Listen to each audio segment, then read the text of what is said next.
औज़ुबिल्लाहिमिनश्शैतानिर्रजीम बिस्मिल्लाहिर्रहमानिर्रहीम। तमाम दोस्तों को, अपने भाइयों को अस्सलामु अलैकुम वरहमतुल्लाहि वबरकातुहू। आज मैं अपने भाइयों को वज़ू के अहकामात के बारे में बताऊंगा। तो सबसे पहले, नमाज से पहले वज़ू करना हमारे लिए फ़र्ज़ है। कुरान पाक बावज़ू होकर पढ़ना चाहिए। वज़ू की बहुत सी बरक़ात हैं। वज़ू जिस्म के अलावा ज़हन की पाकीज़गी का भी ज़रिया है। वज़ू के बारे में कुरान मजीद फ़ुरक़ान हमीद में अल्लाह तबारक व तआला ने इरशाद फरमाया, ए ईमान वालो, जब तुम नमाज के लिए खड़े होना चाहो तो सबसे पहले अपना मुंह धो लो।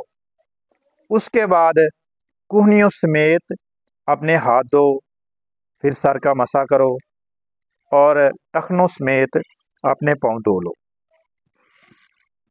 तो इसके अलावा भी अरशाद नबवी भी है कि हज़रत अबू हुरैरा से मरवी है कि रसूल अकरम सल्लल्लाहु अलैहि वसल्लम ने फरमाया, जिस शख्स का वज़ू नहीं, उसकी नमाज उस वक्त तक कबूल नहीं जब तक वो बावज़ू होकर नमाज ना पढ़े। इसके अलावा हज़रत जाबिर रज़ी अल्लाह तआला अन्हु से मरवी है कि रसूल अकरम सल्लल्लाहु अलैहि वसल्लम ने फरमाया, जन्नत की कुंजी नमाज है और नमाज की कुंजी वज़ू है। तो ये हैं वज़ू के अहकामात। तो मैं अपने दोस्तों से ये कहूँगा कि जितना हो सके इसको ख़ुद भी सुने और आगे दोस्तों तक शेयर भी करें।